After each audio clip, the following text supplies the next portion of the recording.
Poojary stories ನ ಮತ್ತೊಂದು ವಿಡಿಯೋಗೆ ನಿಮ್ಮೆಲ್ಲರಿಗೂ ಸ್ವಾಗತ. ಗಿಲ್ಲಿ ಜೊತೆಗಿನ ಗೆಳೆತನಕ್ಕಾಗಿ ಫಿನಾಲೆ ಚಾನ್ಸ್ ತ್ಯಾಗ ಮಾಡಿದ ಚಂದ್ರಪ್ರಭಾ.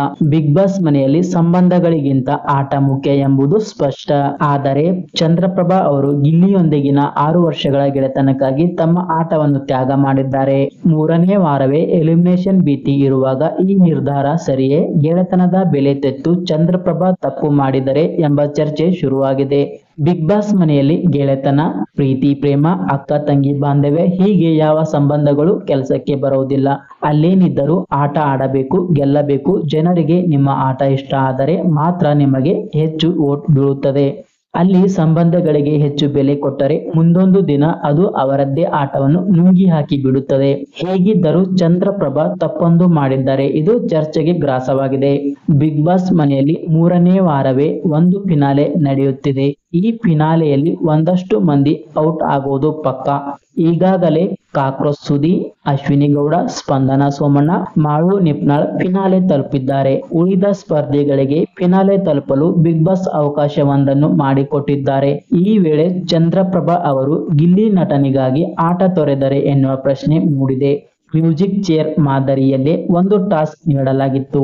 8 ಸ್ಪರ್ಧಿಗಳು ರೇಸ್ನಲ್ಲಿ ಇದ್ದರು. ಅಲ್ಲಿ ಇರೋದು 5 ಬಾಲ್. ಯಾರು ಬಾಲ್ ಕಲೆಕ್ಟ್ ಮಾಡಿಕೊಳ್ಳುತ್ತಾರೋ ಅವರು ಮುಂದಿನ ಆಟಕ್ಕೆ ಆಯ್ಕೆ ಆಗುತ್ತಾರೆ. ಬಾಲ್ ಸಿಗದ ಮೂವರು ಎಲಿಮಿನೇಟ್ ಆಗುತ್ತಾರೆ. ಈ ಆಟದಲ್ಲಿ ಕೊನೆಯದಾಗಿ ಒಂದು ಬಾಲ್ ಉಳಿದುಕೊಂಡಿತ್ತು. ಜಾನ್ವಿ, ರಕ್ಷಿತಾ ಶೆಟ್ಟಿ, ಚಂದ್ರಪ್ರಭಾ ಹಾಗೂ ಗಿಲ್ಲಿ ನಟ ರೇಸ್ ನಲ್ಲಿ ಇದ್ದರು. ಚಂದ್ರಪ್ರಭಾ ಹಾಗೂ ಗಿಲ್ಲಿ ಬಾಲ್ಗಾಗಿ ಕಿತ್ತಾಟ ನಡೆಸುತ್ತಿದ್ದರು. ಆಗ ಜಾನ್ವಿ ಹಾಗೂ ರಕ್ಷಿತಾ ಕೂಡ ಇವರ ಜೊತೆ ರೇಸ್ಗೆ ಇಳಿದರು. ಈ ವೇಳೆ ಚಂದ್ರಪ್ರಭಾ ಎದುರು ಗಿಲ್ಲಿ ಒಂದು ಬೇಡಿಕೆ ಇಟ್ಟರು. 6 ವರ್ಷದ ಗೆಳೆತನ ಚಂದ್ರಣ್ಣ, ಇದೊಂದು ತ್ಯಾಗ ಮಾಡು. ನೀನು ಬಿಟ್ಟು ಕೊಟ್ಟರೆ ನಾನು ಬಾಲ್ನ ತೆಗೆದುಕೊಂಡು ಹೋಗುತ್ತೇನೆ ಎಂದು ಗಿಲ್ಲಿ ಹೇಳುತ್ತಿದ್ದಂತೆ ಚಂದ್ರಪ್ರಭಾ ತ್ಯಾಗ ಮಾಡಿಯೇ ಬಿಟ್ಟರು. ರಕ್ಷಿತಾ ಹಾಗೂ ಜಾನ್ವಿಯನ್ನು ದೂಗಿ ಗಿಲ್ಲಿ ಬಾಲ್ ತೆಗೆದುಕೊಂಡು ಗೆದ್ದು ಮುಂದಿನ ಆಟಕ್ಕೆ ಬಡ್ತಿ ಪಡೆದರು. ಗೆಳೆತನಕ್ಕಾಗಿ ಚಂದ್ರಪ್ರಭಾ ಆಟ ಬಿಟ್ಟುಕೊಟ್ಟರೆ ಎನ್ನುವ ಪ್ರಶ್ನೆ ಅನೇಕರಿಗೆ ಮೂಡಿದೆ. ಇನ್ನು ಕೆಲವರು ಚಂದ್ರಪ್ರಭಾ ಸುಸ್ತಾಗಿದ್ದರಿಂದ ಆಟ ತ್ಯಾಗ ಮಾಡಿದರು ಎಂಬ ಅಭಿಪ್ರಾಯವು ವ್ಯಕ್ತವಾಗಿದೆ. ಹಾಗಾದರೆ ಕಿಚ್ಚನ ಪಂಚಾಯಿತಿಯಲ್ಲಿ ಚಂದ್ರಪ್ರಭಾ ಮತ್ತು ಗಿಲ್ಲಿ ನಟನಿಗೆ ಯಾವ ರೀತಿ ಕ್ಲಾಸ್ ತೆಗೆದುಕೊಳ್ಳಲಿದ್ದಾರೆ ಎಂಬುದನ್ನು ನಾವೆಲ್ಲರೂ ಕಾದು ನೋಡೋಣ. ಬಿಗ್ ಬಾಸ್ ಮನೆಯಲ್ಲಿ ಮಿಡ್ ವೀಕ್ ಎಲಿಮಿನೇಷನ್. ಎಸ್, ಹೌದು, ಆ ಇಬ್ಬರು ಸ್ಪರ್ಧಿಗಳೇ out. Big Boss Kannada season 12ರಲ್ಲಿ ಅಚ್ಚರಿಯ ಟ್ವಿಸ್ಟ್ ಗಳು ಮುಂದುವರೆದಿವೆ. ಮೊದಲ ಫಿನಾಲೆಗೂ ಮುನ್ನ ಮಿಡ್ ವೀಕ್ ಎಲಿಮಿನೇಷನ್ ನಡೆದಿದೆ. ಈ ವೇಳೆ ಇಬ್ಬರು ಸ್ಪರ್ಧಿಗಳು ದೊಡ್ಡಮನೆಯಿಂದ ಹೊರ ಹೋಗಿದ್ದಾರೆ. ಅಕ್ಟೋಬರ್ 18 ಮತ್ತು 19ರಂದು ನಡೆಯಲಿರುವ ಫಿನಾಲೆಯಲ್ಲಿ ಮತ್ತಷ್ಟು ಸ್ಪರ್ಧಿಗಳು ಎಲಿಮಿನೇಟ್ ಆಗುವ ಸಾಧ್ಯತೆ ಇದೆ. ಬಿಗ್ ಬಾಸ್ ಕನ್ನಡ ಸೀಸನ್ 12ರಲ್ಲಿ ಸಾಕಷ್ಟು ಟ್ವಿಸ್ಟ್ ಗಳು ಇರಲಿವೆ ಎಂಬ ಬಗ್ಗೆ ಕಲರ್ಸ್ ಕನ್ನಡ ವಾಹಿನಿಯು ಮೊದಲೇ ಹೇಳಿದ್ದರು. ಈ ವಾರಾಂತ್ಯದಲ್ಲಿ ಮೊದಲ ಫಿನಾಲೆ ನಡೆಯುತ್ತಿದೆ. ಅದಕ್ಕೂ ಮೊದಲೇ ಬಿಗ್ ಬಾಸ್ ಮನೆಯಲ್ಲಿ ಬಿಗ್ ಟ್ವಿಸ್ಟ್ ಒಂದು ಸಿಗುತ್ತಿದೆ. ಈ ವಾರ ಮಿಡ್ ವೀಕ್ ಎಲಿಮಿನೇಷನ್ ನಡೆಯುತ್ತಿದ್ದು ಇಬ್ಬರು ಸ್ಪರ್ಧಿಗಳು ದೊಡ್ಡ ಮನೆಯಿಂದ ಔಟ್ ಆಗಲಿದ್ದಾರೆ ಎಂದು ತಿಳಿದು ಬಂದಿದೆ.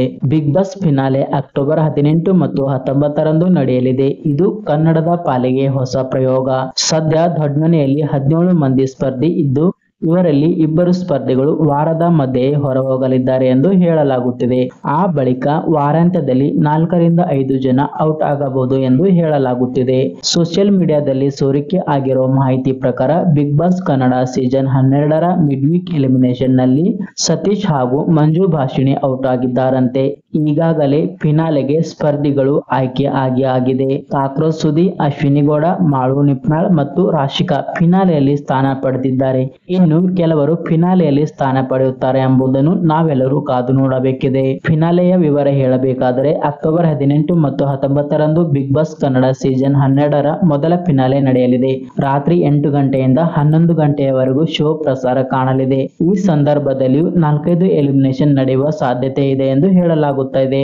ಈ ಬಗ್ಗೆ ಇನ್ನೂ ಸ್ಪಷ್ಟನೆ ಸಿಕ್ಕಿಲ್ಲ. ಆ ಬಳಿಕ ಕೆಲವರು ವೈಲ್ಡ್ ಕಾರ್ಡ್ ಎಂಟ್ರಿ ಮೂಲಕ ದೊಡ್ಡಮನೆಗೆ ಪ್ರವೇಶ ಪಡೆಯುವ ಸಾಧ್ಯತೆ ತುಂಬಾ ದಟ್ಟವಾಗಿದೆ. ಶ್ವೇತಾ ಪ್ರಸಾದ್, ವರುಣ್ ಆರಾಧ್ಯ ಮತ್ತು ಮುಂತಾದವರ ಹೆಸರು ಚಾಲ್ತಿಯಲ್ಲಿದೆ. ಹಾಗಾದರೆ ಯಾರು ದೊಡ್ಡಮನೆಗೆ ಪ್ರವೇಶ ಮಾಡಲಿದ್ದಾರೆ ಎಂಬುದನ್ನು ನಾವೆಲ್ಲರೂ ಕಾದು ನೋಡೋಣ. ಇದು ಇವತ್ತಿನ ವಿಡಿಯೋ. ಮತ್ತೆ ಮುಂದಿನ ವಿಡಿಯೋದೊಂದಿಗೆ ನಿಮ್ಮನ್ನು ಭೇಟಿಯಾಗುತ್ತೇನೆ. ನಮಸ್ಕಾರ.